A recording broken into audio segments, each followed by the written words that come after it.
ఖమ్మం జిల్లా కల్లూరు మండల కేంద్రంలో అర్హులైన వారికి కళ్యాణ లక్ష్మి షాదీ ముబారక్ చెక్కుల్ని ఎమ్మెల్యే చేతుల మీదుగా పంపిణీ చేశారు. ఈ సందర్భంగా ఎమ్మెల్యే మట్టా రాగమయ్యి మాట్లాడుతూ సంక్షేమ పథకాలు అమలు చేయడంలో తెలంగాణ రాష్ట్ర ముఖ్యమంత్రి రేవంత్ రెడ్డి ముందడుగు వేస్తూ బడుగు బలహీన వర్గాలకు అండగా ఉంటున్నారని, కాంగ్రెస్ ప్రభుత్వం అంటే పేదల ప్రభుత్వం అని కొనియాడారు.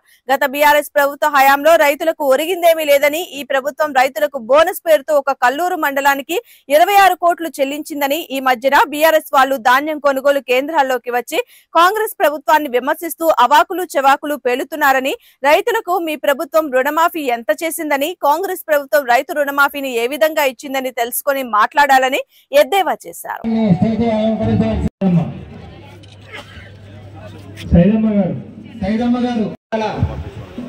కల్లూరు మండల మహిళా కాంగ్రెస్ నేత శ్రీలత గారిని స్టేజ్ మీద రావాల్సింది కోరుతున్నాం. Okay madam. 2,000 మంది టీచర్స్ వస్తే మన కల్లూరు మండలంలోనే 100కు పైగా టీచర్స్ పోస్టులు వచ్చినాయి. మరి ఇంతమందికి ఉద్యోగాలు ఇచ్చారు. గత 10 సంవత్సరాల కాలంలో బీఆర్ఎస్ ఇచ్చిందా ఒక్క గవర్నమెంట్ ఉద్యోగం అన్నా?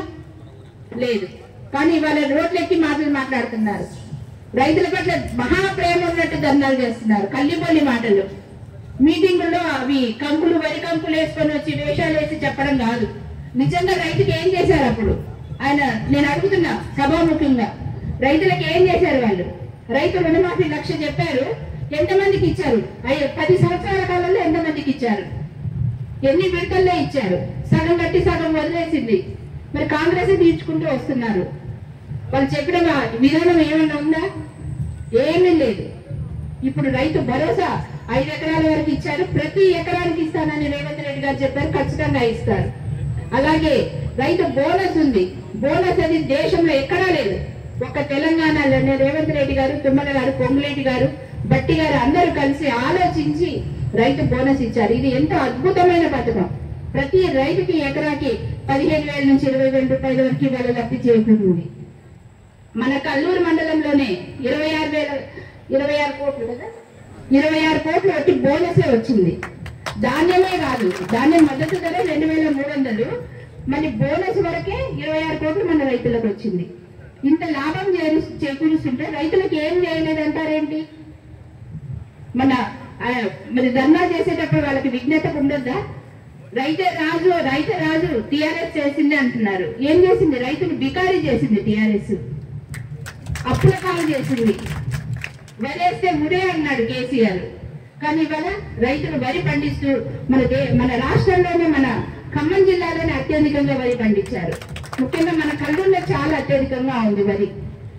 ఇలా రైతు కోసం అన్ని సంక్షేమ పథకాలు అమలు చేస్తుంటే వాళ్ళ కళ్ళు మూసుకుపోయినాయి అని నేను ప్రశ్నిస్తున్నా. ఏదో ఒకటి బురద చల్లడం, యాగి చేయడం అంతే. అబద్ధాన్ని 10 సార్లు చెప్తా ఉంటే నిజమేనేమో అని అనుకుంటారు ప్రజలు, అనుకుంటున్నారు ఆయన. కానీ ప్రజలందరూ విఘ్నులు. ఒకసారి చెప్పారు, బుద్ధి చెప్పారు. మళ్ళీ ఎంపీ ఎలక్షన్స్ లో కూడా బుద్ధి చెప్పారు. అయినా కూడా వాళ్ళు బుద్ధి తెచ్చుకోవట్లేదు, వాళ్ళ పద్ధతులు మార్చుకోవట్లేదు. కనుక దయచేసి మీరందరూ కూడా ఆలోచించండి. ముఖ్యంగా ఇప్పుడు రైతు దగ్గర సన్నధాన్యాన్ని 500 బోనస్ ఇచ్చి కొని మళ్ళీ అదే మిల్లు పట్టించి రేషన్ షాపుల ద్వారా సన్న బియ్యం మన అందరికి ఇస్తున్నారు. అవునా కదా? ప్రతి ఒక్క రేషన్ బియ్యం తీసుకున్నారా? ఇక్కడ వండుకున్నారా? ఎలా ఉన్నాయి? బాగున్నాయి కదా?